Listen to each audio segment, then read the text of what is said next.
Senador, vamos falar um pouquinho sobre o cenário de Santa Catarina primeiro, para a gente começar aqui. O seu irmão veio para o estado, se estabeleceu no domicílio e vai disputar a eleição aqui. E isso reconfigurou o cenário, tanto dentro do PL como do cenário político catarinense. Como é que foi a decisão da família de ter Carlos aqui e esse efeito todo que gerou dentro do PL? Olha, o Carlos é uma pessoa que, desde o início, foi decisivo para a construção de um movimento de direita em todo o Brasil.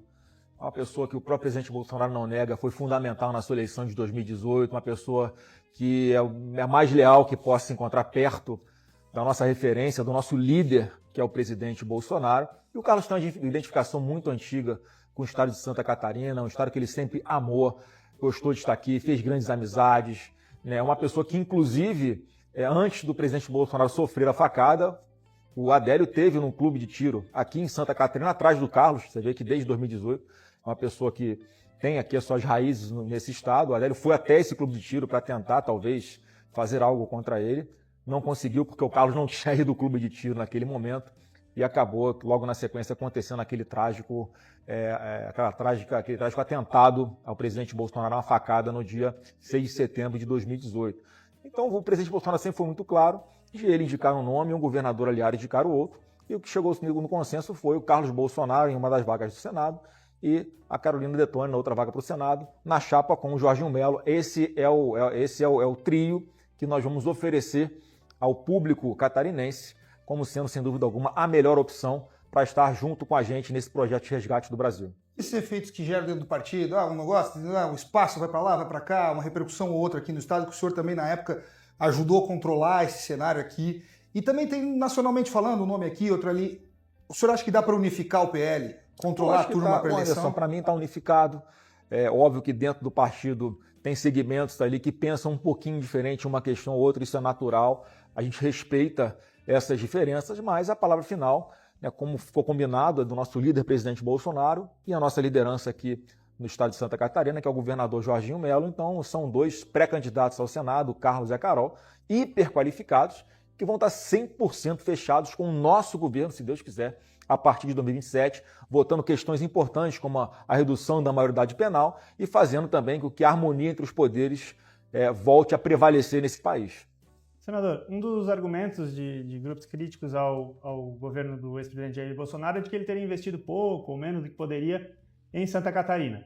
No eventual mandato de Flávio Bolsonaro, vai ter um compromisso maior com investimentos massivos no estado e em que áreas? Olha, o presidente Bolsonaro fez na prática aquilo que ele prometeu durante a campanha, menos Brasília, mais Brasil.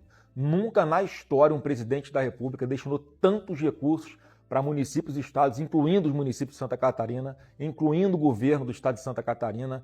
Nunca na história um presidente botou tanto dinheiro na saúde, por exemplo, como fez o presidente Bolsonaro para combater a pandemia. Nenhum ente público do país, seja municipal ou estadual, atrasou folha de pagamento de servidores públicos e, obviamente, em função da pandemia, o orçamento fica comprometido para algumas obras de infraestrutura, por exemplo, mas o próprio governador Jorginho Melo já me trouxe demandas aqui, já me comprometi com ele com relação à duplicação da BR-480, com relação à modernização também da BR-270 e outras obras que ele, inclusive, pretende, ele pede autorização do governo do estado para que faça as obras em rodovias que são federais, e o atual presidente da República, em função de ele não ser, o Jorginho não ser um governador aliado, ser um governador de direita, ele acaba sendo penalizado, punido, e o próprio governador fica impedido pelo Lula de fazer o que é melhor para o povo de Santa Catarina. Esse é o presidente da República que age com o fígado, que age com o ódio, alguém que o tempo inteiro nos acusa de ter essa prática, na verdade ele tem, e o que é mais triste, o atual governo pratica o ódio não é contra o Bolsonaro, é contra o povo catarinense que fica ali se sentindo desprestigiado. Fica um sentimento aqui em Santa Catarina que eles conseguiriam evoluir muito mais se tivesse o mínimo de ajuda do governo federal. Ou seja, o atual governo Lula ele fica puxando o freio de mão para o estado de Santa Catarina se desenvolver ainda mais. E da minha parte, podem ter certeza que isso vai ser completamente diferente. Imaginem se o estado de Santa Catarina já é tão maravilhoso, já é tão avançado em diversas áreas, como infraestrutura, como educação, como na questão da segurança alimentar, nas indústrias, se tiverem um presidente alinhado com o governador. E aí não tenho dúvida, Santa Catarina vai ser ainda um estado ainda mais maravilhoso. O senhor pretende ter qual relação com outros governadores se o senhor for presidente? Se for um governador do PT, por exemplo, um governador de oposição, o senhor pretende ter essa relação também? Eu pretendo não, Anderson. Eu vou ter uma relação institucional, respeitosa, porque na minha cabeça eu não vou querer penalizar o governador. Porque se eu penalizar o governador, eu estou penalizando o povo daquele estado. Muitos deles, inclusive, que votaram em mim.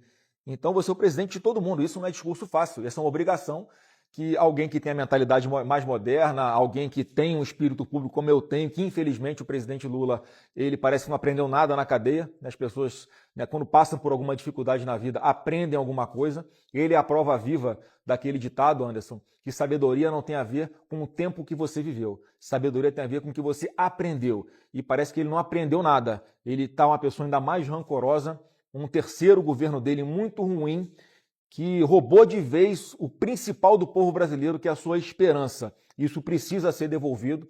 E eu digo sempre o seguinte, eu vou sentar na cadeira de presidente e vou olhar para frente.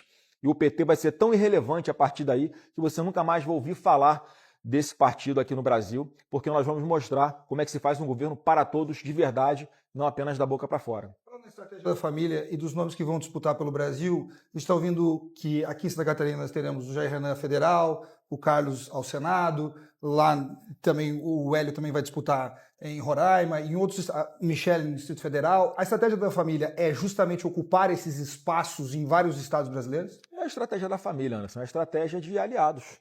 Nós temos grandes aliados, você falou o Hélio, por exemplo, eu também o considero da minha família, apesar de ele não ser.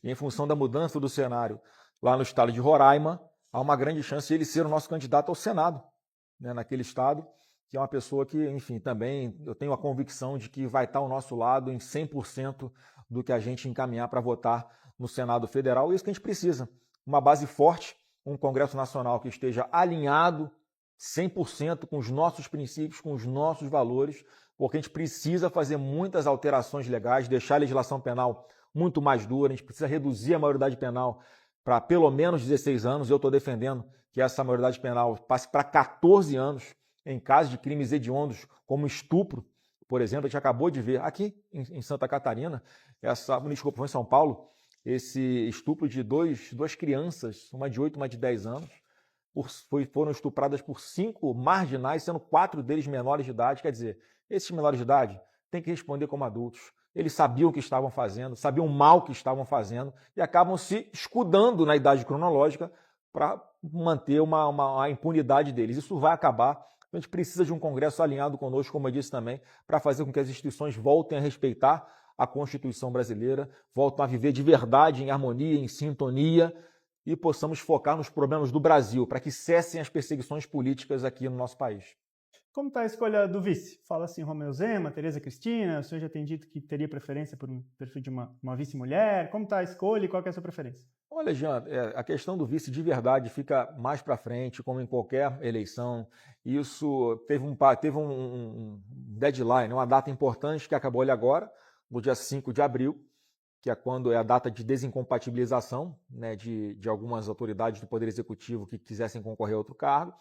Passou essa data, o cenário começa a ficar mais real, as pessoas já estão com filiação partidária, portanto você não consegue mais conversar com ninguém que não esteja afiliado a um partido político, e a gente tem conversado com os partidos que são de centro-direita, tanto com a Federação, União e Progressistas, tanto com republicanos, né, tanto com outros partidos também como Podemos. A gente pretende construir essa coalizão, se for possível já no primeiro momento, ótimo, mas se não for possível, eu tenho certeza que no segundo turno todos vão se unir, porque sabem que o Brasil não aguenta mais 4 anos de PT, o Brasil tem que sair dessa areia movediça que é a esquerda, que o PT nos enfiou, com tanta corrupção, com tanta incompetência, com tantos impostos, e o trabalhador brasileiro está aí sendo taxado mais do que nunca. O mau exemplo vem de cima, uma gastança desenfreada, 1,4 bilhão de reais no cartão corporativo do Lula, meu Deus do céu.